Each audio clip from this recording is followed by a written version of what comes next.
Hello दोस्तों, कैसे हैं आप लोग। बहुत बढ़िया। तो आज हम लोग पढ़ने वाले हैं बच्चों ऊष्माधारिता के बारे में, यानी कि हीट कैपेसिटी में। आज हम लोग को पूरे अच्छे तरीके से हीट कैपेसिटी की वाट लगा देनी है। यानी कि हीट कैपेसिटी में, ऊष्माधारिता में हम लोग पढ़ेंगे विशिष्ट ऊष्माधारिता के बारे में, फिर हम लोग पढ़ेंगे मोलर विशिष्ट ऊष्माधारिता के बारे में, इसके बाद पढ़ेंगे मोलर विशिष्ट ऊष्माधारिता नियत दाब पर, यानी कि नियत दाब पर मोलर विशिष्ट ऊष्माधारिता क्या होता है, फिर पढ़ेंगे नियत आयतन पर मोलर विशिष्ट ऊष्माधारिता क्या होता है, और ऊष्माधारिता और विशिष्ट ऊष्माधारिता में क्या संबंध है, इस सब के बारे में हम एक एक करके आराम से डिस्कशन करेंगे। तो प्लीज इस वीडियो को देखने से पहले सबसे पहले तो कि अपने आसपास के डिस्टरबेंस को बंद कर ले। जी हाँ, सबसे पहले आप अपने आसपास के डिस्टरबेंस को बंद कर ले। दूसरी चीज कि जब भी आप ये वीडियो देख रहे हो तो आप अपने पास में कॉपी पेन लेकर जरूर बैठें। उससे हो क्या कि जो आपको बातें जो नहीं आती होगी या फिर जो आपको लगे कि नहीं इंपॉर्टेंट है, तो आप अपना नोट्स जरूर बनाएं। और एक खास करके उन बच्चों के लिए है जिन्होंने ऊष्माधारिता आज तक पढ़ा नहीं। ठीक है, तो बच्चों ऊष्माधारिता क्या होता है। देखो, होता है क्या कि जैसे कोई भी पदार्थ कितनी ऊष्मा अवशोषित करती है। आप ऐसा समझो कि आप घर में खाना बनाते हो, तो घर में खाना बनाते हो तो आपके घर में एल्युमिनियम का ही बर्तन होता है, स्टील का भी होता है ना। किसी किसी के घर में तांबे का बर्तन, नहीं तांबे का बर्तन तो बहुत कम मिलता है, घर में तांबा कॉस्टली होता है, महंगा होता है, इसलिए तांबे का कम मिलता है। तो आप ऐसा समझो कि तांबा हो गया या फिर एल्युमिनियम हो गया, या फिर आप ऐसे भी समझ सकते हो कि कौन सी पदार्थ कितनी जल्दी गर्म होती है या फिर कौन सी पदार्थ कितनी जल्दी ठंडी होती है। यह बात जो है वो ऊष्माधारिता के ऊपर ही निर्भर करता है। कौन सी पदार्थ कितनी जल्द ठंडी होगी या फिर कितनी जल्द गर्म होगी, यह बात जो है वो ऊष्माधारिता के ऊपर निर्भर करता है। तो इसीलिए हम पढ़ेंगे बच्चों ऊष्माधारिता के बारे में कि कौन सी पदार्थ कितनी ऊष्मा अवशोषित करेगी, तो उसका कितना तापमान में वृद्धि होगा, या फिर कौन सी पदार्थ से कितनी ऊष्मा बाहर निकाल लिया जाए, कितनी ऊष्मा बाहर अवशोषित कर ली जाए कि उसकी तापमान में कमी उसके तापमान में कितनी कमी होगी। तो ये सारी बातें जो है वो निर्भर करता है ऊष्माधारिता के ऊपर और विशिष्ट ऊष्माधारिता के ऊपर। ठीक है, तो सबसे पहले हम बात करेंगे ऊष्माधारिता की परिभाषा की। तो ऊष्माधारिता की परिभाषा कहता है बच्चों कि किसी पदार्थ के, लिखते चलेंगे, क्या कहता है कि किसी पदार्थ के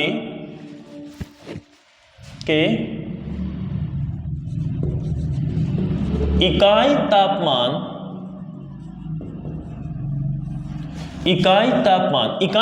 का मतलब क्या होता है। किसी पदार्थ की इकाई तापमान का मतलब होता है बच्चों कि या तो 1 केल्विन में वृद्धि हो जाए या फिर 1 डिग्री सेंटीग्रेड।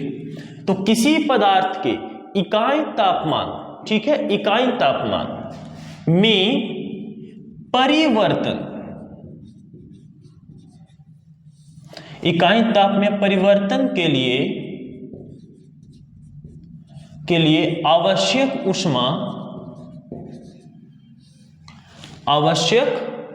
ऊष्मा को उस पदार्थ का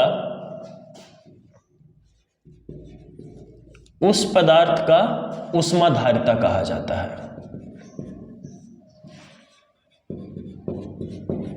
ऊष्माधारिता कहा जाता है। चलिए ठीक है, क्या कहता है कि किसी पदार्थ के इकाई तापमान में परिवर्तन के लिए।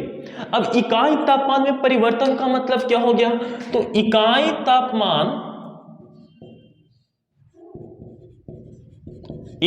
तापमान में परिवर्तन, तो इकाई तापमान में परिवर्तन का मतलब क्या हो गया। इकाई ताप में परिवर्तन का मतलब हुआ कि या तो उस पदार्थ की 1 केल्विन तापमान बढ़ जाए, समझ रहे, इकाई तापमान का मतलब हुआ कि या तो उस पदार्थ की तापमान जो है वो 1 केल्विन या तो बढ़ जाए या फिर 1 केल्विन घट जाए। तो उस पदार्थ के 1 केल्विन तापमान बढ़ाने के लिए या फिर घटाने के लिए जितनी ऊष्मा देनी पड़ेगी या फिर लेनी पड़ेगी, उसी ऊष्मा को हम ऊष्माधारिता कहते हैं। ठीक है, तो इकाई तापमान में परिवर्तन का मतलब हो गया कि इकाई तापमान में परिवर्तन का मतलब क्या, तो मतलब कि तापमान 1 केल्विन या फिर 1 डिग्री सेंटीग्रेड बढ़ाना या घटाना। समझ में आया, बढ़ाना या घटाना।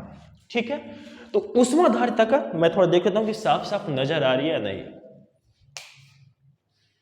चलो बहुत अच्छा, बिल्कुल साफ नजर आ रही है। तो ऊष्माधारिता क्या कहता है, तो कहता है कि किसी पदार्थ के इकाई तापमान में परिवर्तन के लिए, फिर से ऊष्माधारिता क्या कहता है कि किसी पदार्थ के इकाई तापमान में परिवर्तन के लिए आवश्यक ऊष्मा को ऊष्माधारिता कहते हैं। बहुत सिंपल सा, बहुत इजी सा परिभाषा है। ठीक है, और क्या, तो इसे एस द्वारा, कैसे, तो कैपिटल एस द्वारा सूचित किया जाता है। याद रखेंगे कि इसे कैपिटल एस द्वारा सूचित किया जाता है। बस, तो अब ध्यान से देखिए बच्चों कि यहां पर ऊष्माधारिता का परिभाषा बनता है कि किसी पदार्थ के इकाई तापमान का मतलब कितना, कि 1 डिग्री से केल्विन या फिर 1 केल्विन या फिर 1 डिग्री सेंटीग्रेड में परिवर्तन के लिए आवश्यक ऊष्मा को उस पदार्थ का ऊष्माधारिता कहा जाता है। और इकाई तापमान में परिवर्तन का मतलब क्या हो गया कि तापमान या तो 1 डिग्री केल्विन या फिर 1 डिग्री सेंटीग्रेड बढ़ाना या घटाना, और इसे एस द्वारा सूचित किया जाता है। तो अगर हम यहां से ऊष्माधारिता की फॉर्मूला बनाए यानी कि एस बराबर लिखे तो क्या लिखेंगे, तो ऊष्माधारिता क्या कहता है कि किसी पदार्थ के इकाई तापमान बढ़ाने या घटाने के लिए आवश्यक ऊष्मा, यानी कि आवश्यक ऊष्मा बटा तापमान बढ़ाना या घटाना, यानी कि S equal to Q upon delta T. जहां पर Q क्या है, तो Q जो है ऊष्मा, कितनी ऊष्मा उसमें से निकालेंगे कि उसका एक डिग्री तापमान जो है वो कम हो जाएगा, या फिर कितनी ऊष्मा देंगे जिससे कि उसकी 1 डिग्री सेंटीग्रेड तापमान बढ़ जाएगा, उस ऊष्मा को हम Q से दर्शा दिए। और डेल्टा T का मतलब क्या होता है, तो उसके तापमान में जो अंतर होगा, ऊष्मा देने या लेने से उसके जो तापमान में 1 डिग्री सेंटीग्रेड में जो अंतर होगी उसको हम बोल देंगे डेल्टा T, यानी कि तापांतर। ठीक है, तो यहां ये हो गई परिभाषा और ये हो गई फॉर्मूला। अब बात करते हैं बच्चों इस ऊष्माधारिता की मात्रक की। तो मात्रक बहुत आसान है, देखिए हम कहते हैं बार बार कि किसी भी भौतिक राशि की मात्रक या बीमा को लिखने के लिए सबसे पहले उस भौतिक राशि के सूत्र को लिखें। सबसे पहले किसी भी भौतिक राशि की मात्रक और बीमा को लिखने के लिए आप उस भौतिक राशि के सूत्र को लिखें। तो अब यहाँ पे देखिए, यहाँ पे किस भौतिक राशि की बात हो रही है, ऊष्माधारिता की। ऊष्माधारिता को हम एस से सूचित करते हैं, तो एस बराबर क्या है, तो Q upon delta T. Q क्या है, तो क्यू है ऊष्मा, और हमें पता है कि ऊष्मा जो है वो एक ऊर्जा का रूप है। ध्यान से समझने का, ऊष्मा क्या है, तो एक ऊर्जा का रूप है। और जब ऊष्मा एक ऊर्जा का रूप है तो यानी कि जो मात्रक ऊर्जा की होगी वही मात्रक किसकी हो जाएगी, ऊष्मा की। तो ऊष्मा का मात्रक किसके बराबर, ऊर्जा के मात्रक के बराबर। तो ऊर्जा का मात्रक क्या होता है, तो ऊर्जा का मात्रक होता है जूल, और तापांतर का मात्रक अगर आप केल्विन में लेना चाहते हैं तो केल्विन में ले लें। तो ये हो गया केल्विन, और यहां से बन जाएगा आपको कि जूल पर केल्विन, जूल पर केल्विन। ठीक है, जूल पर केल्विन। वही अगर इसकी बीमा की बात करें कि इसकी बीमा क्या होगी, तो बहुत सिंपल है, क्योंकि ऊष्मा एक ऊर्जा का रूप है, और जब ऊर्जा का रूप है तो जो बीमा ऊर्जा का होगा वही बीमा किसकी होगी, ऊष्मा की। तो ऊर्जा का बीमा क्या होता है, तो ऊर्जा का बीमा होता है m l के पावर 2 t के पावर -2, यही होता है ना, m l के पावर 2 t के पावर -2 अपॉन, नीचे में क्या है बच्चों, नीचे में है तापांतर। अब तापांतर यानी कि तापमान, तो तापमान का बीमा किसी किसी बुक में K फॉर केल्विन भी लिख देता है और किसी किसी बुक में थीटा भी लिखता है, तो हम दोनों रूप में देख लेंगे। तो इसलिए इसकी बीमा बन जाएगी m l के पावर 2 t के पावर -2 और k के पावर -1। ये तो ये हो गई बीमा, या फिर आप ऐसे भी याद रख सकते हैं, कैसे कि m l के पावर 2, t के पावर -2 और थीटा के पावर -1। क्योंकि किसी किसी बुक में तापमान को थीटा से, यानी कि तापमान की बीमा जो है वो थीटा लिखता है। ठीक है, तो ये हो गई ऊष्माधारिता की परिभाषा। ऊष्माधारिता को कैसे सूचित करते हैं, ये हो गई ऊष्माधारिता का फॉर्मूला, ये हो गया एसआई मात्रक और ये हो गई बीमा। ठीक है, अब इसी ऊष्माधारिता में ये क्या था, ऊष्माधारिता कि कौन सी पदार्थ अपने 1 डिग्री तापमान को बढ़ाने या घटाने के लिए उसको कितना ऊष्मा देना पड़ेगा, उसे कितनी ऊष्मा लेना पड़ेगा, ये बात किसके ऊपर निर्भर करेगी, तो ऊष्माधारिता के ऊपर। ठीक है, अब इसी में एक छोटी सी और टॉपिक पढ़ते हैं, विशिष्ट ऊष्माधारिता। यहां पे एक और छोटी सी टॉपिक पढ़ना है जिसका नाम है विशिष्ट ऊष्माधारिता, जिसको हम इंग्लिश में बोलते हैं बच्चों specific heat capacity. Specific heat capacity, specific heat capacity, और इसको हम डिनोट करते हैं कैपिटल सी से। तो सबसे पहले तो आप इसके स्क्रीनशॉट ले, फिर हम बात करते हैं स्पेसिफिक हीट कैपेसिटी की। जल्दी से आप इसका स्क्रीनशॉट करें, देन फिर हम बात करेंगे बच्चों स्पेसिफिक हीट कैपेसिटी की। चलिए, हो गया। अब देखो होता है क्या स्पेसिफिक हीट कैपेसिटी में, मान लीजिए कि आपको 10 ग्राम पानी दिया गया है। कितना? 10 ग्राम पानी। मान लीजिए कि आप किसी बर्तन में 10 ग्राम पानी लेकर आए, 10 ग्राम पानी, और इस पानी का तापमान जो है, इस पानी का तापमान मान लीजिए कि है 40 डिग्री सेंटीग्रेड। अब इस पानी को आप गर्म करें, और गर्म करेंगे तो पानी अभी भी 10 ग्राम ही है। क्या है? अभी भी ये पानी कितना है? 10 ग्राम है। लेकिन इस बार इसकी तापमान जो है आपको बढ़ाकर इस पानी का तापमान कर देना है 60 डिग्री सेंटीग्रेड।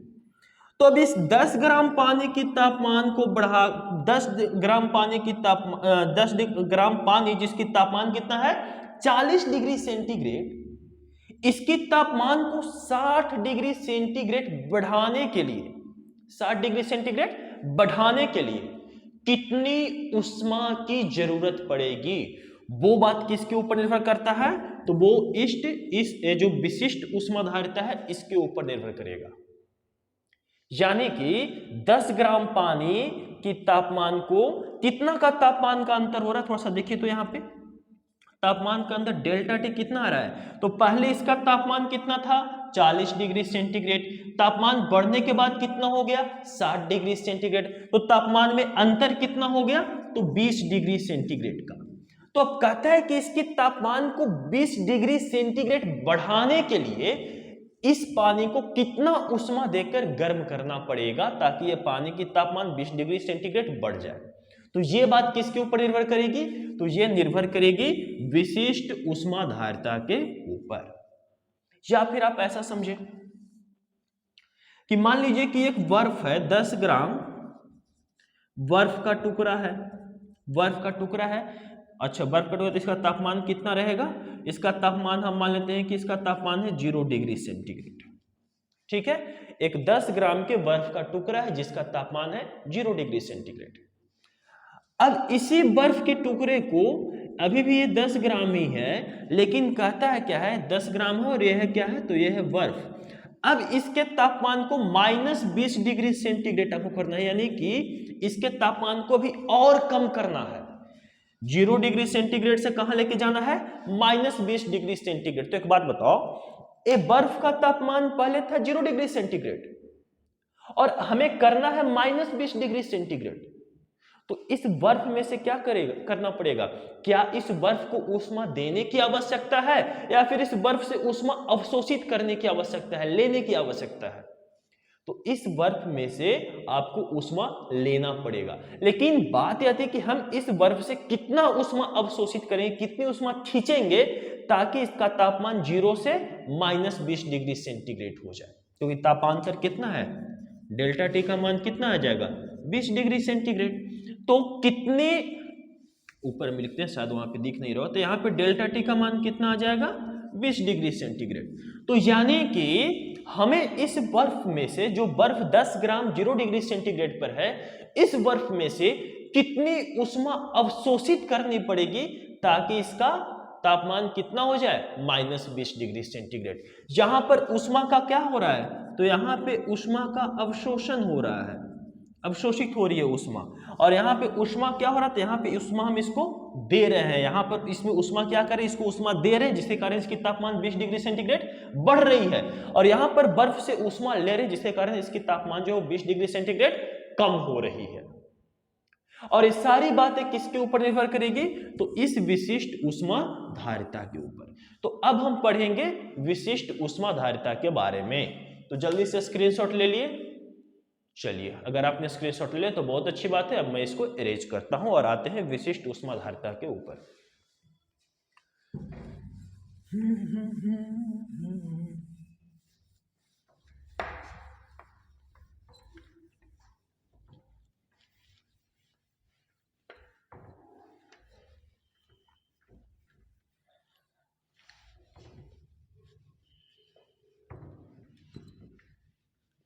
तो अब जो है आप लोग हेडिंग लगाए विशिष्ट ऊष्मा धारिता।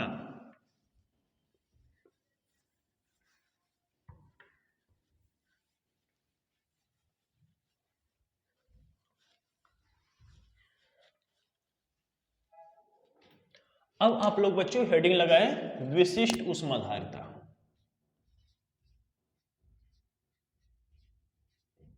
विशिष्ट ऊष्मा धारिता। और इस विशिष्ट ऊष्मा धारिता को हम लोग बोलते हैं specific heat capacity. Specific heat capacity, ठीक है। चलिए, स्पेसिफिक हीट कैपेसिटी यानी कि विशिष्ट ऊष्मा धारिता। और सबसे पहले इसमें हम लोग आएंगे बच्चों कि विशिष्ट ऊष्मा धारिता की परिभाषा क्या होता है। तो देखिए, कहता है क्या कि विशिष्ट ऊष्मा धारिता क्या है, तो कहता है कि किसी पदार्थ के इकाई द्रव्यमान को, ध्यान से समझेंगे, विशिष्ट ऊष्मा धारिता की परिभाषा को पहले ध्यान से सुनेंगे, इसके बाद लिखेंगे, ठीक है। कहता है क्या कि किसी पदार्थ के इकाई द्रव्यमान के इकाई तापमान में परिवर्तन के लिए आवश्यक ऊष्मा को विशिष्ट ऊष्मा धारिता कहा जाता है। बात समझ में आई या नहीं आई? या फिर आप ऐसे समझें कि किसी पदार्थ के 1 ग्राम तापमान या फिर 1 केजी, किसी पदार्थ के 1 ग्राम द्रव्यमान या फिर 1 केजी द्रव्यमान के 1 केल्विन या 1 डिग्री सेंटीग्रेड तापमान में परिवर्तन के तापमान बढ़ाने और घटाने के लिए आवश्यक ऊष्मा को हम विशिष्ट ऊष्मा धारिता कह देंगे। बात समझ में आई? चलो इसको पहले लिख लेते हैं। विशिष्ट ऊष्मा धारिता क्या कहता है, तो कहता है कि किसी पदार्थ के इकाई द्रव्यमान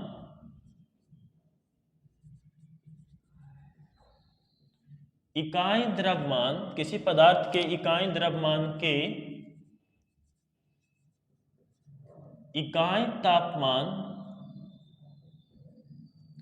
इकाई तापमान का मतलब क्या हो गया, तो इकाई तापमान का मतलब हो गया 1 केल्विन या फिर 1 डिग्री सेंटीग्रेड। तो किसी पदार्थ के इकाई द्रव्यमान के इकाई तापमान में परिवर्तन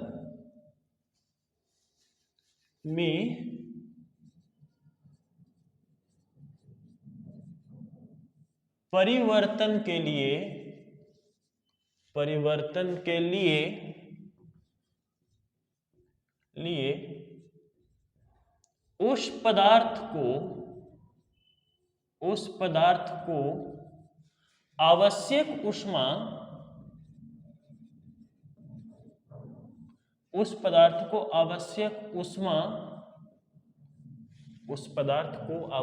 ऊष्मा किसी पदार्थ के इकाई द्रव्यमान के इकाई तापमान में परिवर्तन के लिए उस पदार्थ के ज्यादा अच्छा होगा।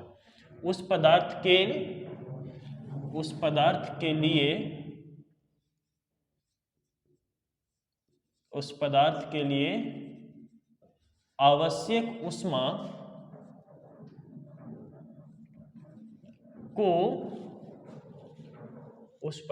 लिए आवश्यक ऊष्मा को विशिष्ट ऊष्माधारिता कहा जाता है। विशिष्ट ऊष्माधारिता कहा जाता है। लिख लिया? क्या कहता है कि किसी पदार्थ के इकाई द्रव्यमान के इकाई तापमान में परिवर्तन। यहां पे देखिए, यहां पे द्रव्यमान भी कितना है, इकाई द्रव्यमान, यानी कि 1 kg या फिर 1 ग्राम। जब भी हम इकाई की बात करें तो 1 से बात होगी, या तो 1 kg द्रव्यमान की बात करेंगे या फिर 1 ग्राम द्रव्यमान की बात करेंगे। तो किसी पदार्थ के इकाई द्रव्यमान में इकाई तापमान, किसी पदार्थ के इकाई द्रव्यमान के इकाई तापमान में परिवर्तन के लिए उस पदार्थ के लिए आवश्यक ऊष्मा को विशिष्ट ऊष्मा कहते हैं। हर पदार्थ की विशिष्ट ऊष्मा अलग अलग होती है। ध्यान से कि हर पदार्थ की विशिष्ट ऊष्माधारिता अलग अलग होती है। चीज आप अभी हम लिखवाएंगे भी, ठीक है। तो यह हो गया कि विशिष्ट ऊष्माधारिता कहा जाता है, तथा इसे कैपिटल C द्वारा सूचित करते हैं। सूचित किया जाता है।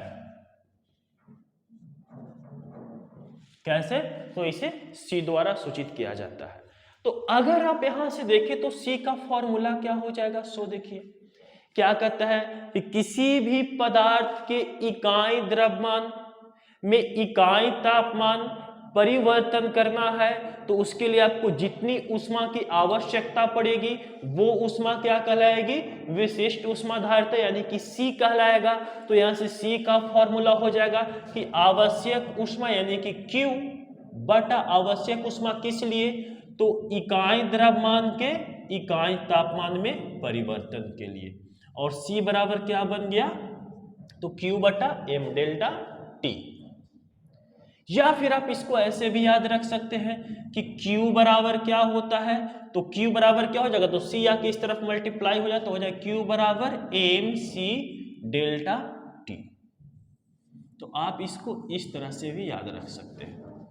अब इसमें Q क्या है? तो Q जो है वो आवश्यक ऊष्मा की, उस पदार्थ को कितनी ऊष्मा देंगे, उस पदार्थ के इकाई द्रव्यमान को हम कितनी ऊष्मा देंगे ताकि उस पदार्थ के तापमान में 1 डिग्री सेंटीग्रेड की वृद्धि हो जाए, या फिर उस पदार्थ से हम कितनी ऊष्मा अवशोषित करेंगे ताकि उस पदार्थ के इकाई द्रव्यमान में 1 डिग्री सेंटीग्रेड की कमी हो जाए।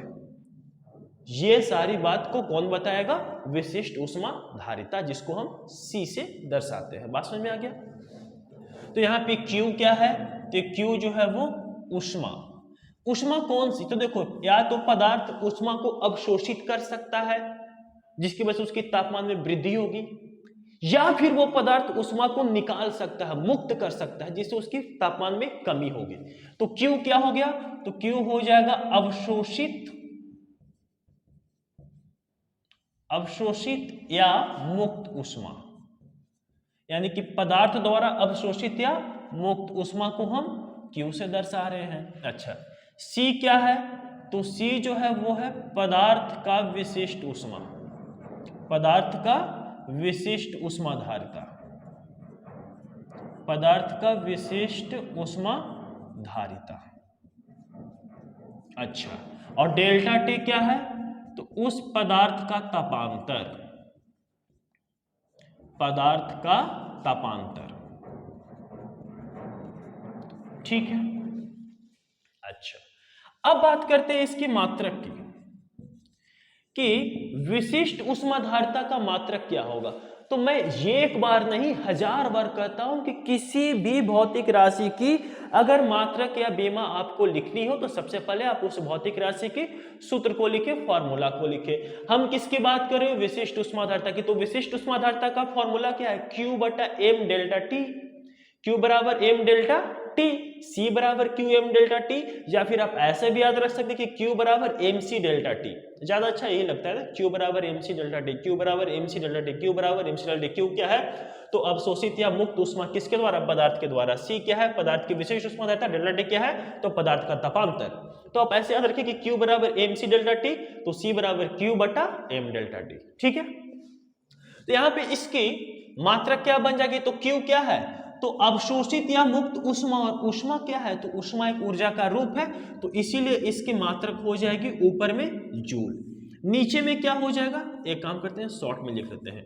इस जूल को हम जे से भी लिख सकते हैं, ये लीजिए, जे का मतलब क्या हो गया? जूल। अच्छा, नीचे में क्या है? एम क्या है? एक मिनट, एम, तो एम है पदार्थ का द्रव्यमान, पदार्थ का द्रव्यमान। ठीक है, तो एम हो गया पदार्थ का द्रव्यमान। तो अब देखिए एम क्या है? तो एम है पदार्थ का द्रव्यमान, और द्रव्यमान का मात्रक क्या होता है? ऐसा ही मात्रक केजी होता है, इनटू डेल्टा टी क्या है? तो डेल्टा टी है पदार्थ का तापांतर, और तापांतर का मात्रक क्या होता है? केल्विन, जिसको हम के से दर्शाते हैं। तो यहां से इसकी फाइनल इसका क्या रिजल्ट बनेगा आपको मात्रक का? तो बात बन जाएगा जूल पर केजी पर केल्विन, यानी कि joule per KG kelvin.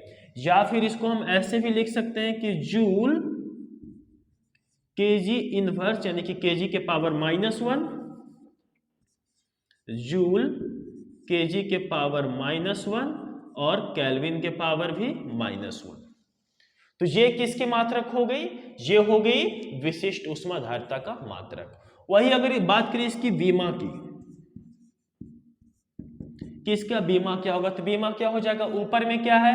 Joule है, और जूल की बीमा क्या होती है? तो जूल की बीमा होती है m l के पावर 2, होता है m l के पावर 2 t के पावर -2 अपॉन, नीचे में क्या है?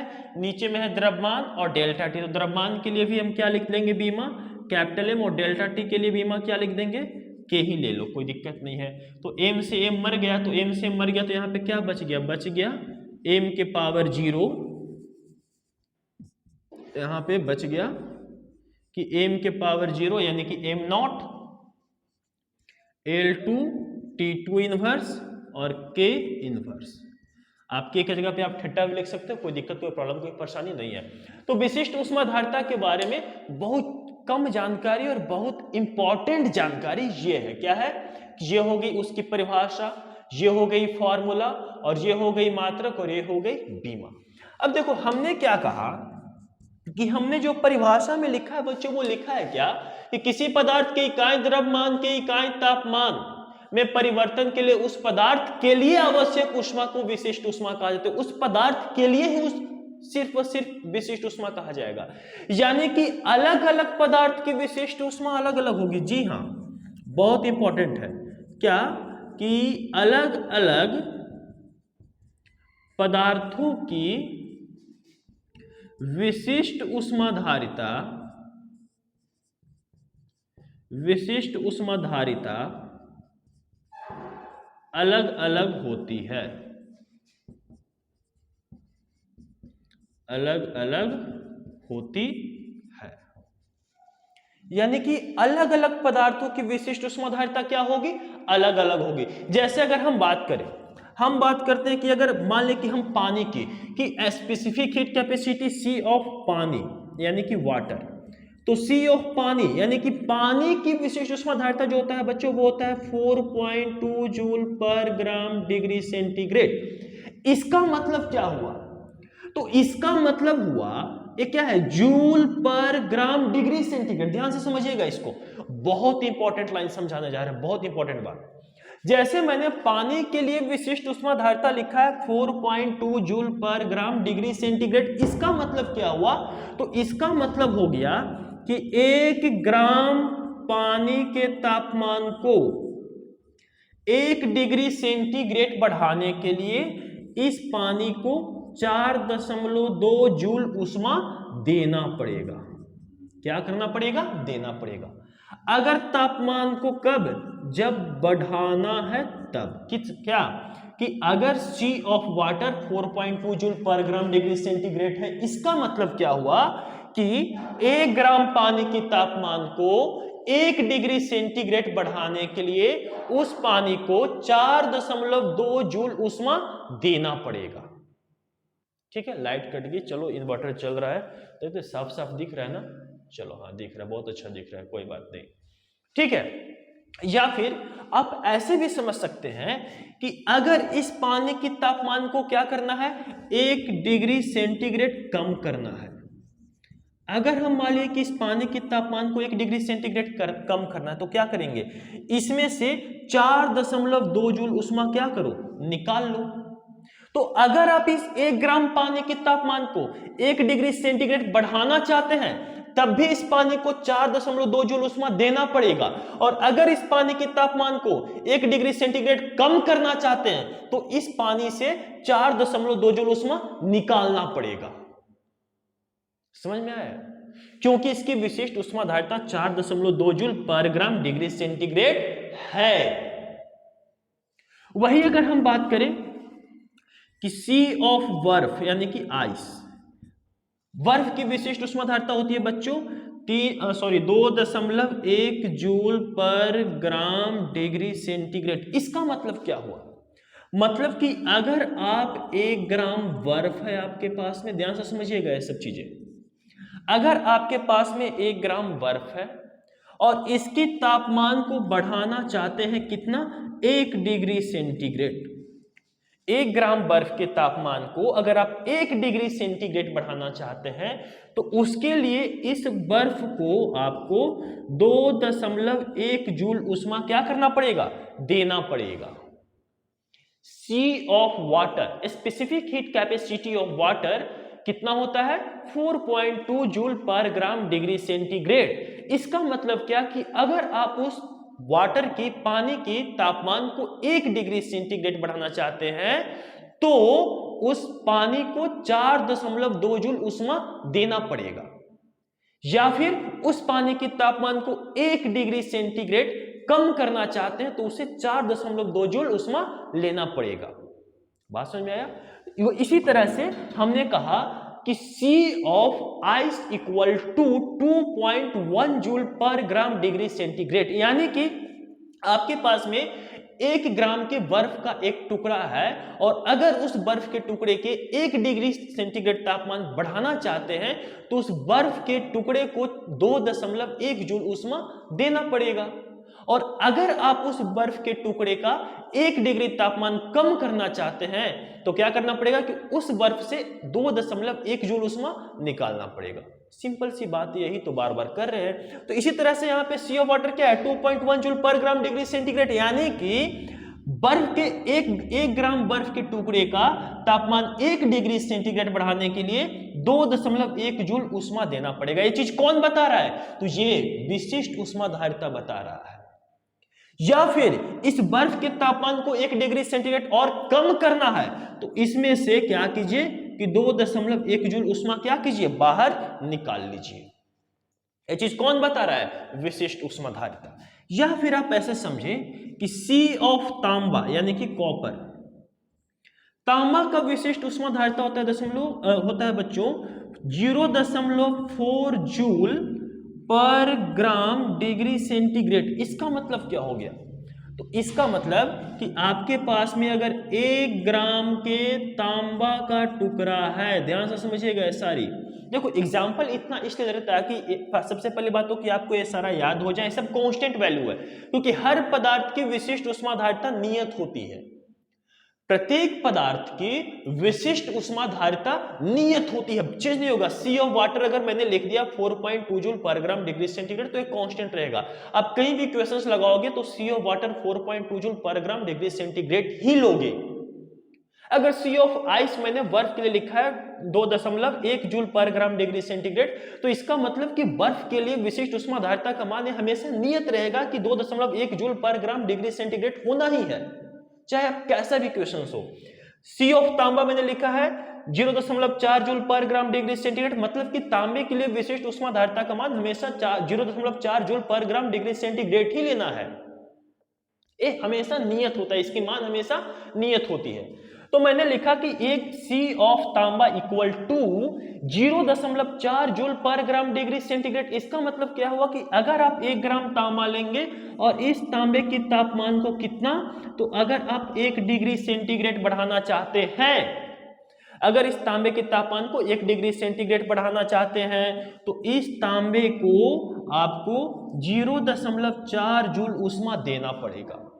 या फिर अगर इस 1 ग्राम तांबे का तापमान 1 डिग्री सेंटीग्रेड कम करना चाहते हैं तो क्या होगा कि इसमें से आप 0.4 जूल ऊष्मा क्या कीजिए, बाहर खींच लीजिए। समझ में आया?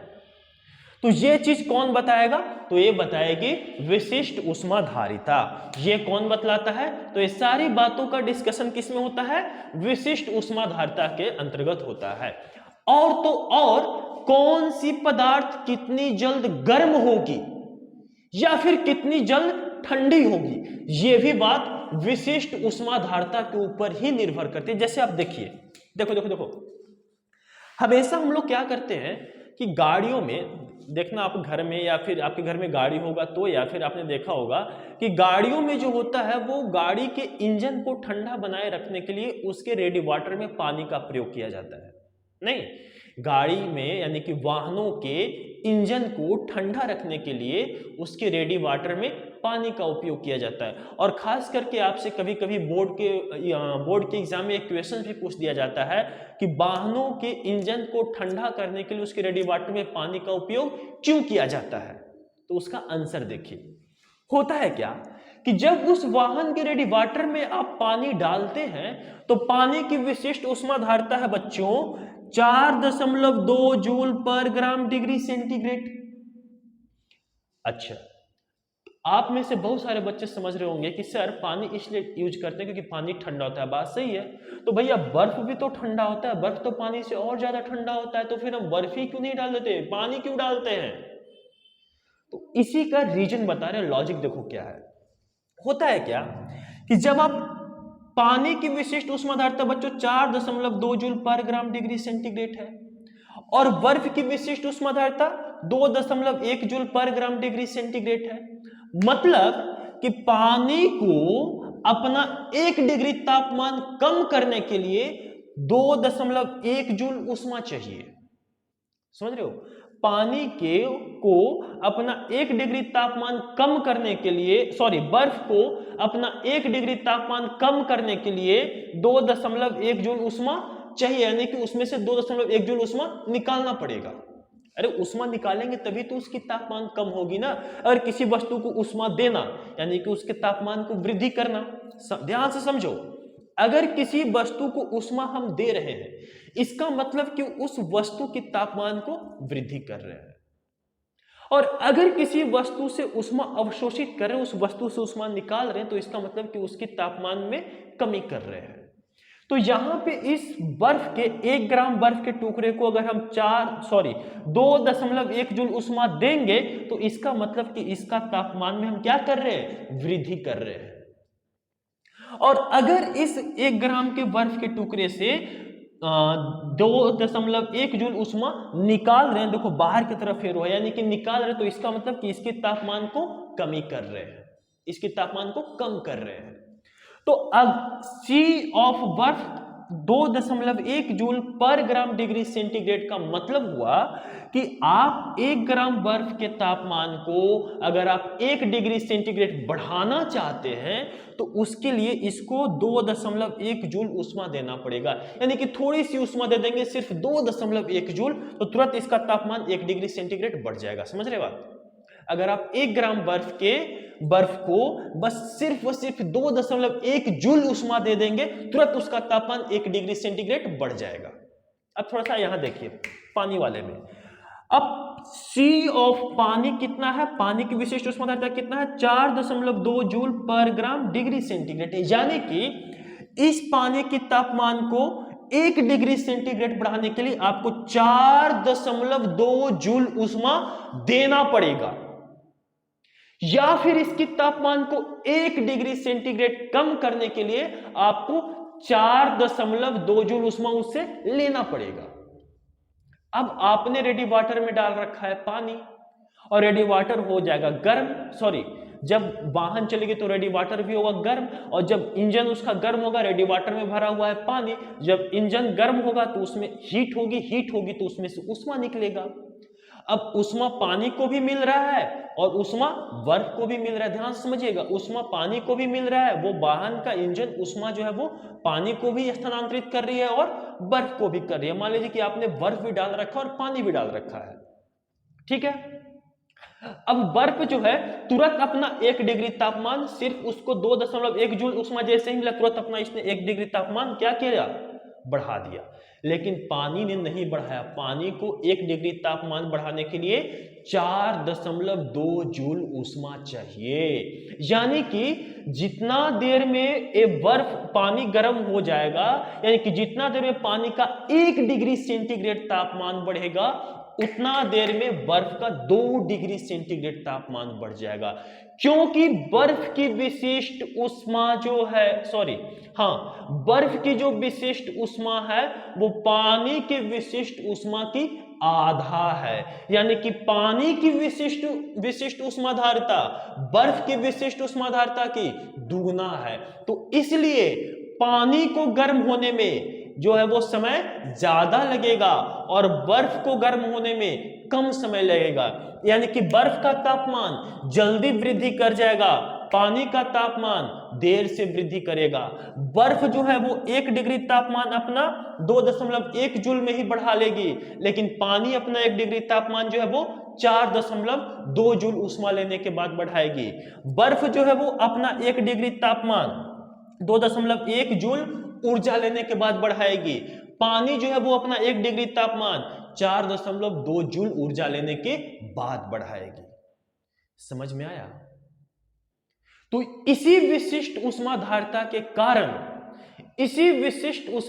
के कारण हम पानी को वाहनों के रेडी वाटर में डालते हैं, ताकि पानी जो है वो आराम से धीरे धीरे गर्म हो रहा होता है, क्योंकि पानी की विशिष्ट उष्मा धारिता कितना है, 4.2 joule per gram degree centigrade.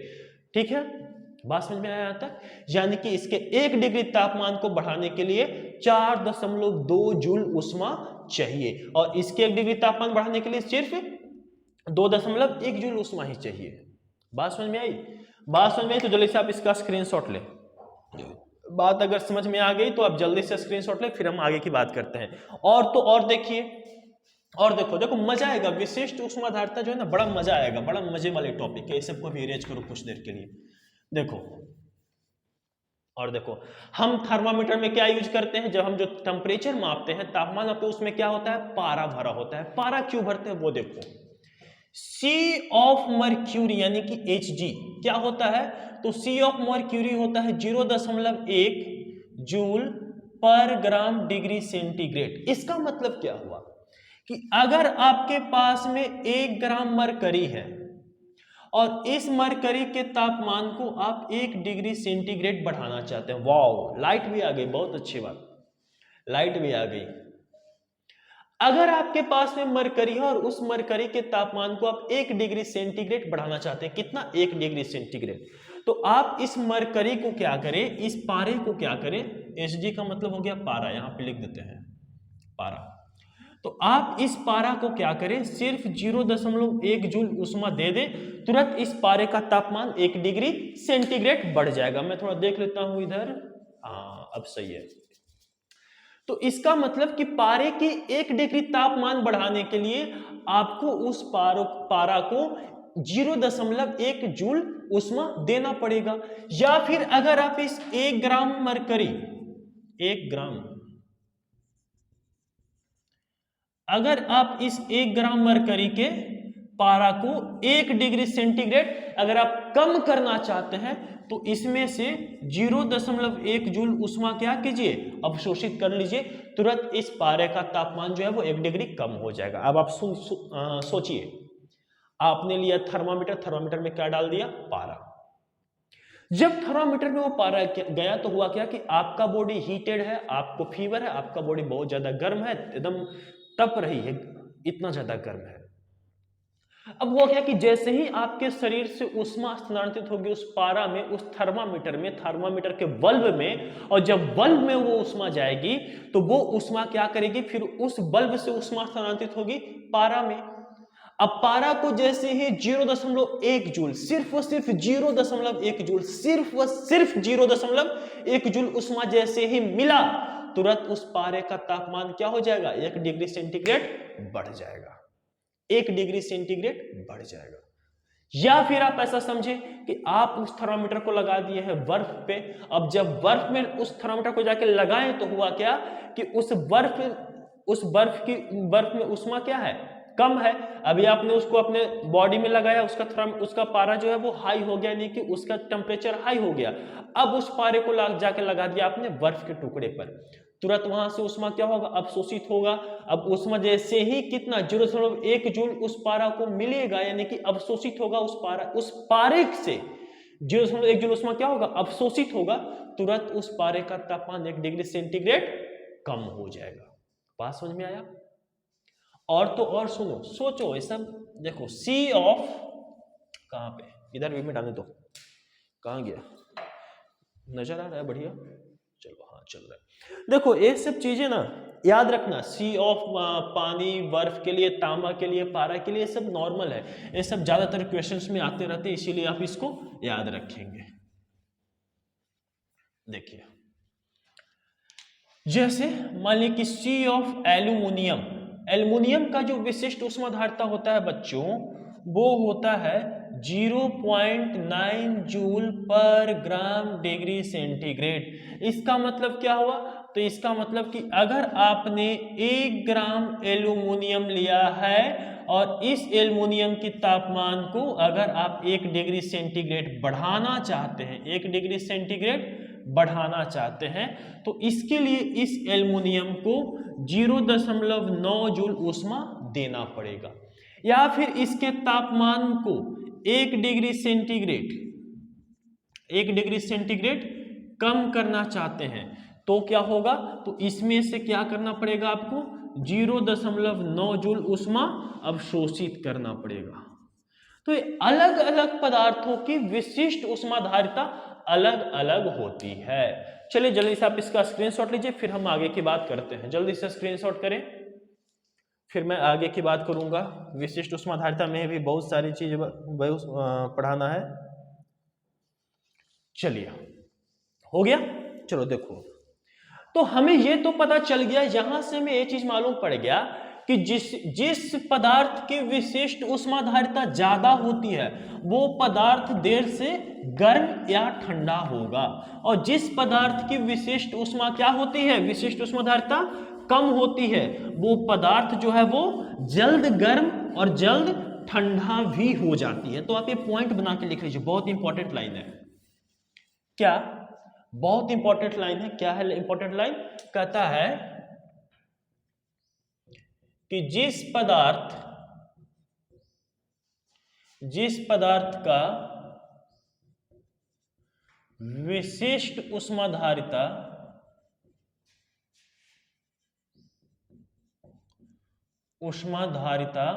ज्यादा होता है वह पदार्थ देर से गर्म या ठंडा होता है। और दूसरा क्या लिखेंगे कि जिस पदार्थ का विशिष्ट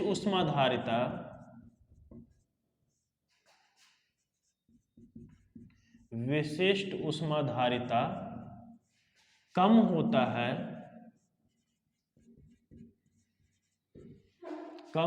है, वह पदार्थ जल्द गर्म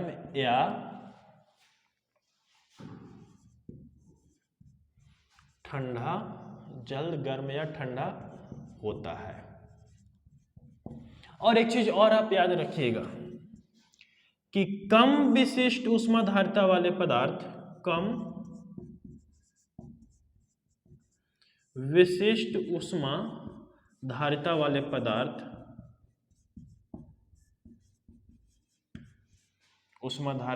पदार्थ ऊष्मा के अच्छे सुचालक होते हैं।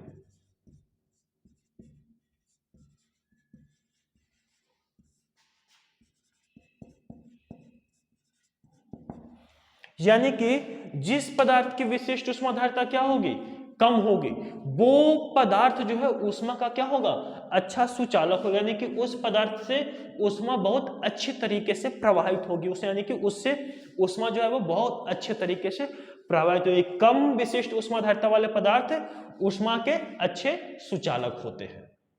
ठीक है, अच्छा, और इसमें बात कर लीजिए, और इंपॉर्टेंट लाइन क्या हो सकता है, तो और हो सकता है, मैंने क्या कहा कि सभी पदार्थों की अपनी अपनी अलग अलग विशिष्ट ऊष्माधारिता होता है, जो कि क्या रहता है, नियत होता है। जी हाँ, सभी पदार्थों की अपनी अपनी एक अलग विशिष्ट ऊष्माधारिता होती है, जो कि हमेशा क्या रहता है, नियत रहता है, वो कभी भी चेंज नहीं होगा, और सुनिए, हमने बच्चों जो लिखा था C equal to Q/m delta T, ये लिखा था ना, यानी कि विशिष्ट ऊष्माधारिता बराबर ऊष्मा बटा द्रव्यमान गुने तापांतर। ठीक है, C बराबर Q/m डेल्टा T। इसमें Q क्या है, तो या तो पदार्थ द्वारा अवशोषित ऊष्मा या फिर पदार्थ द्वारा मुक्त ऊष्मा। m क्या है, तो उस पदार्थ का द्रव्यमान, और डेल्टा T क्या है, तो उस पदार्थ का तापांतर। ठीक है, बात समझ में आ रही है। अब यहां पर इस फॉर्मूले में देखें कि C बराबर Q/m डेल्टा T है। अब मान लीजिए कि कोई पदार्थ ऐसा है, ध्यान से समझिएगा, कोई पदार्थ ऐसा है जिसका तापमान क्या हो, नियत हो, या फिर ऐसा भी समझ सकते हैं कि आप एक मिनट, आप एक पॉइंट लिखें कि जब किसी पदार्थ की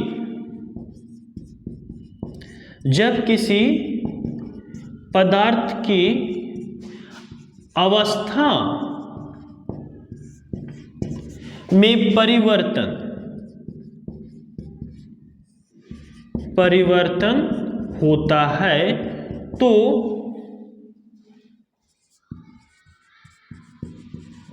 होता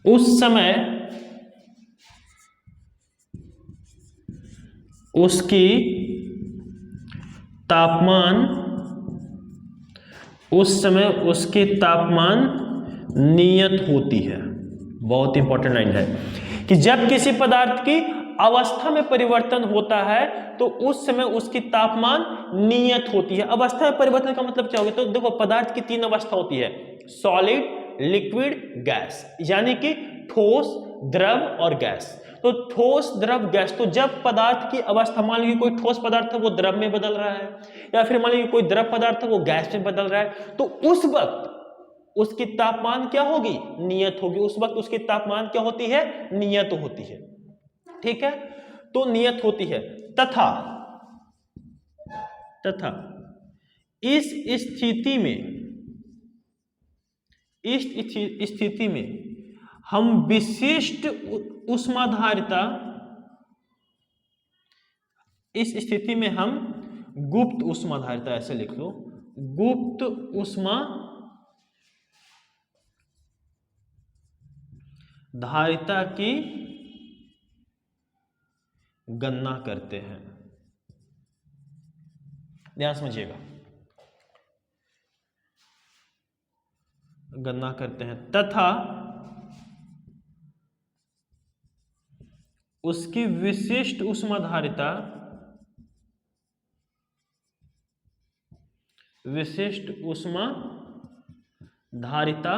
अनंत हो जाती है। बहुत इंपॉर्टेंट लाइन है, अनंत हो जाती है। अब देखिए, मान लीजिए कि कोई पदार्थ, यानी कि ऐसे कोई पदार्थ नहीं, आप ऐसे समझिए कि बर्फ जो है जिसका तापमान कितना है 0 डिग्री सेंटीग्रेड। अब इस बर्फ का तापमान है 0 डिग्री सेंटीग्रेड। जब ये बर्फ पिघलना शुरू हुआ, क्या हुआ शुरू? पिघलना।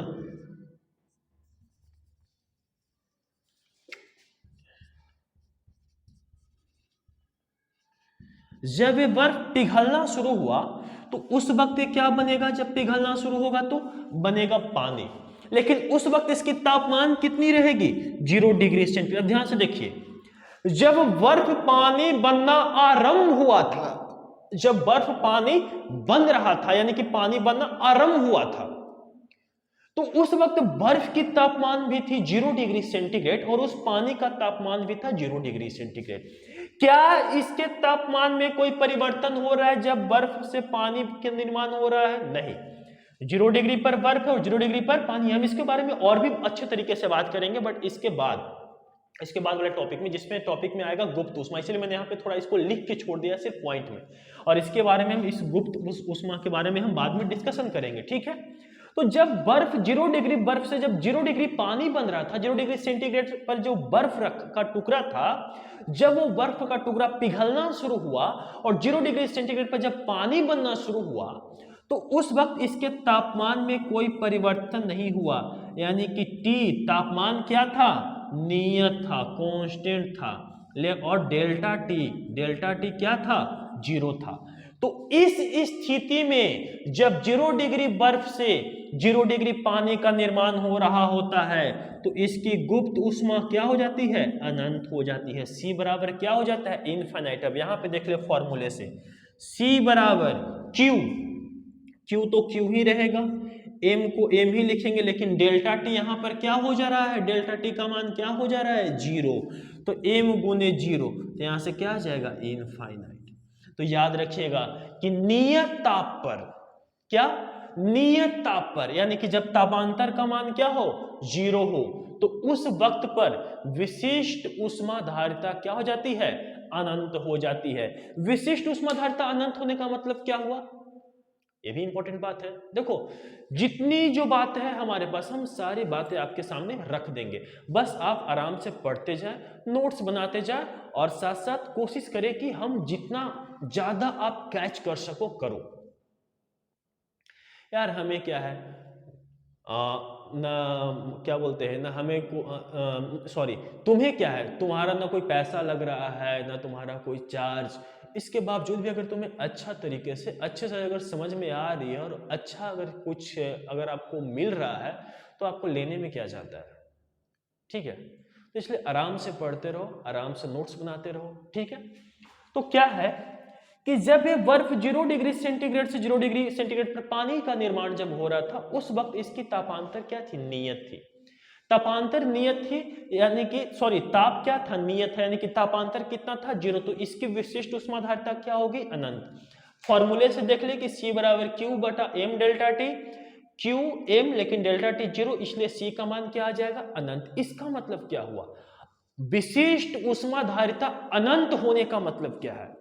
तो विशिष्ट ऊष्माधारिता अनंत होने का मतलब है क्या कि अगर आप इस बर्फ के टुकड़े को कितना भी ऊष्मा देते जाओ, देते जाओ, देते जाओ, देते जाओ, देते जाओ, देते जाओ, देते जाओ, ये पानी बनते जाएगा, पानी बनते जाएगा, पानी बनते जाएगा। या फिर आप इस पानी से ऊष्मा अवशोषित करते जाओ, करते जाओ, करते जाओ, करते जाओ, करते जाओ, ऊष्मा अवशोषित करते जाओ, ये पानी जो है वो 0 डिग्री पर बर्फ। तो या तो 0 डिग्री बर्फ से 0 डिग्री पानी बनाओ, या फिर 0 डिग्री पानी से 0 डिग्री बर्फ बनाओ, इसके तापमान में कोई परिवर्तन नहीं होगा, अनंत विशिष्ट ऊष्माधारिता का मतलब यही होता है कि किसी पदार्थ को कितनी भी ऊष्मा दिया जाए या उस पदार्थ से ऊष्मा लिया जाए, उसके तापमान में कोई परिवर्तन नहीं दिखता। तो हम क्या कर देंगे कि उस वक्त या फिर उस पदार्थ की विशिष्ट ऊष्माधारिता क्या है, अनंत है। और ऐसा कब होता है, तो जब पदार्थ की अवस्था परिवर्तन होती है। जी हाँ, जब पदार्थ की क्या होती है, तो अवस्था परिवर्तन होती है। और पदार्थ की इस अवस्था में परिवर्तन कैसे कैसे हो सकता है, तो या तो ये ठोस बन सकता है, या फिर द्रव्य बन सकता है, या फिर गैस बन सकता है। समझ में आया कि विशिष्ट ऊष्माधारिता अनंत क्या होती है। विशिष्ट ऊष्माधारिता अनंत क्या होता है कि जब किसी पदार्थ का ताप क्या कर दिया जाए, नियत हो जाए, या फिर उस क्षण पर जिस क्षण पदार्थ की ताप क्या हो, नियत हो, तो उस वक्त पर विशिष्ट ऊष्माधारिता अनंत होगी। विशिष्ट ऊष्माधारिता अनंत होने का मतलब क्या हुआ, मतलब कि आप उस पदार्थ को कितनी भी ऊष्मा देंगे, यहां से बर्फ से पानी बनते वक्त इसको हम कितने भी 0 डिग्री, बर्फ से 0 डिग्री, बात रहे, ध्यान रहे 0 डिग्री 0 डिग्री दोनों जगह पर 0 डिग्री सेंटीग्रेड है।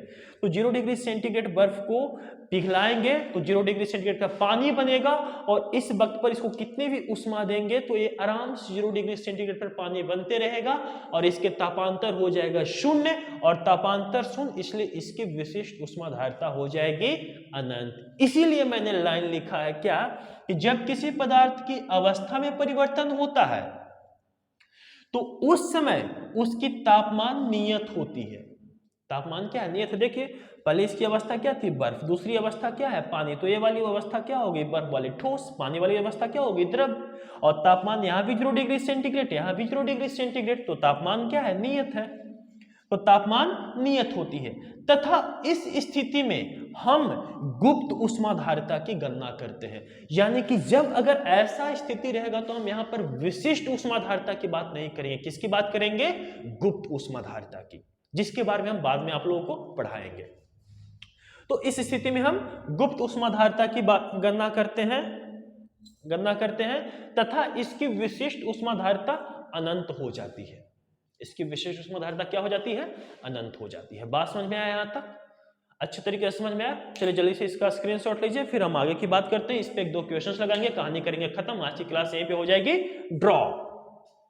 तो जल्दी से आप इस जल्दी से चलिए, स्क्रीनशॉट हो गया। चलिए अब इस पे क्वेश्चन आपसे कैसे पूछे जाएंगे, तो सबसे पहले हम इजी क्वेश्चन के बारे में बात करेंगे, जो आसान क्वेश्चन होता है। आसान क्वेश्चन करने का मतलब क्या, कि जो आपसे बोर्ड में पूछे जा सकते हैं, यानी कि बोर्ड में पूछे जाने का जो उम्मीद है, उस तरह के क्वेश्चन के ऊपर हम बात करेंगे। इसके बाद फिर अच्छे क्वेश्चंस IIT JEE नीट वगैरह में हम आए हुए क्वेश्चंस के बारे में भी बात करेंगे, लेकिन कब, तो वो नेक्स्ट वीडियो लेक्चर में, क्योंकि उसमें हमें ज़्यादा सुनना, क्योंकि ये ऑलरेडी ये लेक्चर है वो काफ़ी लंबा शूट हो चुका है। जैसे मान लीजिए बच्चों कि आपको कोई क्वेश्चंस दे दिया है क्या, कि 10 ग्राम पानी के तापमान को 40 डिग्री सेंटीग्रेड से 60 डिग्री सेंटीग्रेड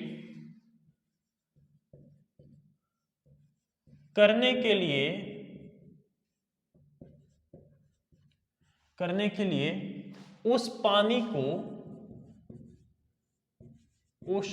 को कितनी ऊष्मा देने की आवश्यकता होगी, कितनी ऊष्मा देने की आवश्यकता होगी। तो बहुत सिंपल सा क्वेश्चन है। क्या कहता है कि 10 ग्राम पानी के तापमान को 40 डिग्री सेंटीग्रेड से 60 डिग्री सेंटीग्रेड करने के लिए उस पानी को कितनी ऊष्मा देने की आवश्यकता होगी। इसमें एक चीज और दिया हुआ कि सी ऑफ वाटर दिया हुआ है 4.2 joule per gram degree centigrade. तो सिंपली क्या आपसे पूछ रहा है कि आपके पास में पानी है, कितना पानी है, 10 ग्राम। इस पानी का तापमान पहले था 40 डिग्री सेंटीग्रेड, अब बढ़ा के हमको करना है 60 डिग्री सेंटीग्रेड। तो पानी को हम क्या करेंगे, गर्म करेंगे यानी कि इसको ऊष्मा देंगे। अब कितनी ऊष्मा देंगे, सी ऑफ वाटर दिया हुआ है 4.2 joule per gram degree centigrade. तो यहाँ पे सिंपली लगा लेंगे, फॉर्मूला क्या होता है, Q इक्वल टू क्या होता है, mc डेल्टा टी। m क्या है, पदार्थ का द्रव्यमान, द्रव्यमान कितना है 10 ग्राम। सी ऑफ वाटर दिया हुआ है 4, m कितना है, तो m है 10 ग्राम गुने सी ऑफ वाटर कितना दिया हुआ है, तो दिया हुआ है 4.2 joule per gram degree centigrade into delta T का मतलब क्या है, तापांतर। इसका तापमान में अंतर कितना, तो यहाँ पे पहले था 40, अब वो करना है 60, तो 60 माइनस 40 कितना हो जाएगा 20 डिग्री सेंटीग्रेड। तो ग्राम से ग्राम मर गया, डिग्री सेंटीग्रेड से डिग्री सेंटीग्रेड मर गया, तो जूल बच गया। ठीक है, यहाँ पे देख ले 10 और 0 पॉइंट, अच्छे काम करते हैं, ये वाला पॉइंट से क्या हो जाएगा, ये 10 भी मर गया, तो क्या बच गया 42 जूल गुने 20, तो 42 गुने 20 कितना हो जाएगा, तो हो गया 4 8 84 यानी कि 840 जूल। यानी कि अगर आप इस 10 ग्राम पानी के तापमान को कितना 40 डिग्री सेंटीग्रेड से 60 डिग्री सेंटीग्रेड, यानी कि डेल्टा टी कितना, डेल्टा टी आ गया है यहाँ पे हमारा 20 डिग्री सेंटीग्रेड। यानी कि अगर आप इस 10 ग्राम पानी के तापमान को 20 डिग्री सेंटीग्रेड बढ़ाना चाहते हैं तो आपने इसे 840 जूल ऊष्मा देना पड़ेगा। ठीक है, 840 जूल ऊष्मा क्या करना पड़ेगा, देना पड़ेगा। तो इसी तरह के क्वेश्चंस आपसे पूछे जाते हैं। या फिर नेक्स्ट क्वेश्चन, एक और क्वेश्चन लेते हैं, क्वेश्चन एक और, 5 केजी पानी, इसका तापमान दिया हुआ है, तापमान 20 डिग्री सेंटीग्रेड। 5 केजी पानी के तापमान को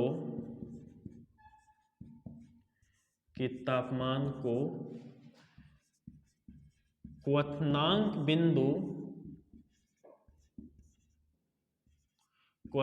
बिंदु तक लाने के लिए उसे कितना ऊष्मा देना पड़ेगा, उसे कितना ऊष्मा देना पड़ेगा। तो जल्दी से इस क्वेश्चन को कीजिए। तो 5 केजी पानी है, उसको कहां तक लाना है, तो उसे क्वथनांक बिंदु तक लाना है। ठीक है, तो आपको बताना है कि उसको कितना ऊष्मा जो है वो देना पड़ेगा। इसमें एक चीज और दिया हुआ है, सी ऑफ वाटर भी हम देते हैं। यहाँ पे दिया हुआ है कि c of water equal to 4.2 joule, एक मिनट देखते हैं, 4.2 joule per gram degree centigrade दिया हुआ है, किलो जूल में कैसे पूछ रहा है। चलो एक काम करते हैं, केजी में ना, तो इसको जूल में ले लेते हैं। 4.2 किलो जूल में दिया हुआ है, चलो अच्छा बात है। 4.2 kilo joule per KG degree centigrade. चलिए कीजिए। रम तर मस्ते मस्ते तररम मस्ते मस्ते तररम दररम दम, ओ हमदम बिन तेरे क्या जीना। चलिए हो गया। कहता है कि 5 केजी पानी की तापमान जैसे कितना है 20 डिग्री सेंटीग्रेड, आरंभिक तापमान पानी का कितना है 20 डिग्री सेंटीग्रेड, उसके तापमान को क्वथनांक बिंदु तक लाने के लिए उसे कितना ऊष्मा देना पड़ेगा, सी ऑफ वाटर दिया हुआ है 4.2 kilo joule per KG degree centigrade. मतलब क्या कि 1 केजी तापमान की 1 केजी पानी के तापमान को 1 डिग्री सेंटीग्रेड बढ़ाने के लिए 4.2 किलो जूल इसको ऊष्मा देना पड़ेगा। सी ऑफ वाटर का मतलब ये हुआ यहां पर, समझ में आया। चलो देखो, पानी का तापमान पहले कितना था, रेड वाला कहा गया, हाँ, पानी का तापमान पहले कितना था 20 डिग्री सेंटीग्रेड, बढ़ा के कहां तक लाना है, क्वथनांक बिंदु तक। और क्वथनांक बिंदु क्या कितना डिग्री पर होता है 100 डिग्री सेंटीग्रेड पर। समझ में आया, बात यहां पर छुपी थी। क्वथनांक बिंदु मतलब कितना 100 डिग्री सेंटीग्रेड, इसका तापमान 20 डिग्री सेंटीग्रेड से बढ़ा के कहां करना है 100 डिग्री सेंटीग्रेड, इसके तापमान को 20 डिग्री सेंटीग्रेड से बढ़ा के 100 डिग्री सेंटीग्रेड करना है। तो यहां पे डेल्टा टी कितना हो जाएगा 80 डिग्री सेंटीग्रेड। समझ में आया। एम का मान दिया हुआ है, कितना एम दिया हुआ है 5 केजी, सी का मान दिया हुआ है 4.2 kilo joule per KG degree centigrade. आराम से आप लगा लीजिए फॉर्मूला क्या, Q equal to M C delta T. M का मान 5, सी का मान हो जाएगा 4.2 और डेल्टा टी का मान हो जाएगा 80। इस पॉइंट से इसका शून्य मर जाएगा, तो यहाँ पे इसको मल्टीप्लाई करेंगे 1640 किलो जूल, ऐसा आंसर आ जाएगा। मैच करके देख लेना, कैलकुलेट करके देख लेना, ऐसा ही होगा। Sorry 1680, very very sorry, 1680। चलो 1680 किलो जूल।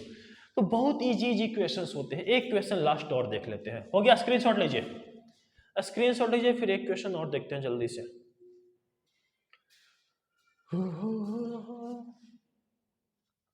हो गया जल्दी से? चलो देखो नेक्स्ट क्वेश्चन है, बहुत इजी क्वेश्चन। नेक्स्ट क्या है, तो कहता है क्या,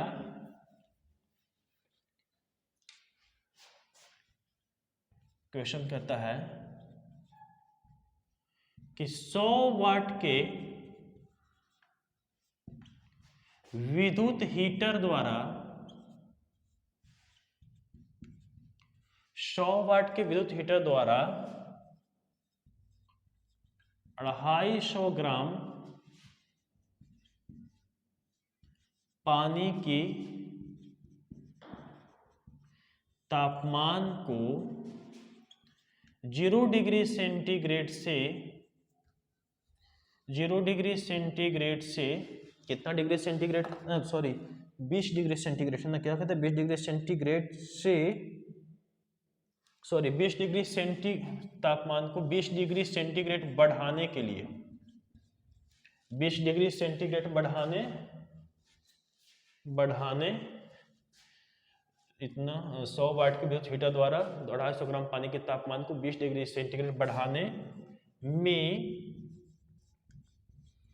कितना समय लगेगा? चलिए बताइए जल्दी से। आपके घर में हीटर होगा, विद्युत हीटर। अब उस हीटर पे आप ऐसा समझिए कि आप पानी गर्म कर रहे हैं उस हीटर से, तो आपने बताना है कि कितना समय लगेगा उसको गर्म करने में। जल्दी से देखिए, सी ऑफ वाटर भी लिख लीजिए। सी ऑफ वाटर है 4.2 joule per gram degree centigrade. कीजिए, बहुत इजी क्वेश्चन। नजर आ रहा है ना, रेड वाला नजर आता है या नहीं आता है? मैं एक बार देख लेता हूं। अरे वाह, रेड वाला नजर तो और बहुत अच्छे तरीके से आता है। चलो जल्दी से देखो, सिंपली है, बहुत सिंपल है। आपके घर में हीटर होगा ना, आजकल हर किसी के घर में हीटर होता है, 100 वाट का, 200 वाट का, 150 वाट का, 250 वाट का। तो आपके घर में कितने वाट का, आप हमें कमेंट करके बताएंगे आपके घर में जो हीटर है वो कितने वाट का है।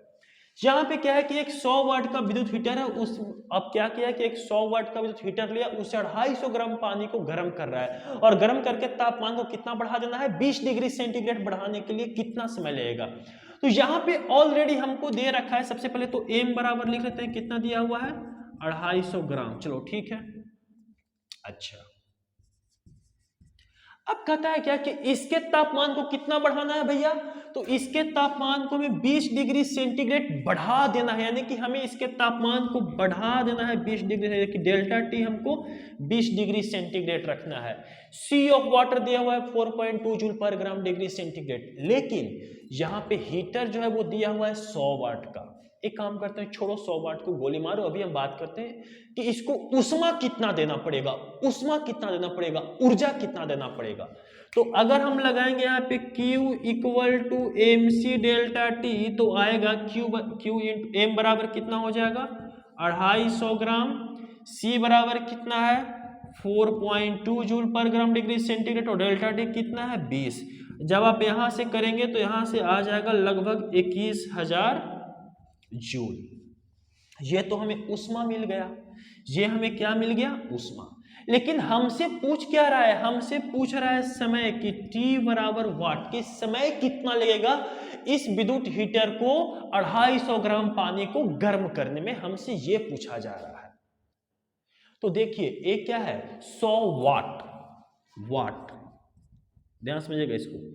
वाट क्या होता है तो आपको पता होगा कि हम जूल पर सेकेंड को हम वाट कहते हैं, यानी कि वाट बराबर जूल अपॉन टाइम। और जब ऐसा है तो हमारा जूल कितना है, हमारा वाट कितना है 100 वाट, तो 100 बराबर वाट बराबर जूल अपॉन टाइम। जूल कितना है 21,000, तो ये हो गया 21,000। टाइम कितना है नहीं पता, निकालना तो टी को टी ही छोड़ देंगे, तो यहाँ से टी बराबर कितना आ जाएगा कि 21,000 अपॉन 100, 2020 मर गया, हो गया हमारा 210 सेकंड। जी कहानी खत्म, फिनिश। तो बस सिर्फ और सिर्फ 210 सेकंड में ये 100 वाट के हीटर 250 ग्राम पानी के तापमान को 20 डिग्री सेंटीग्रेड बढ़ा देगा।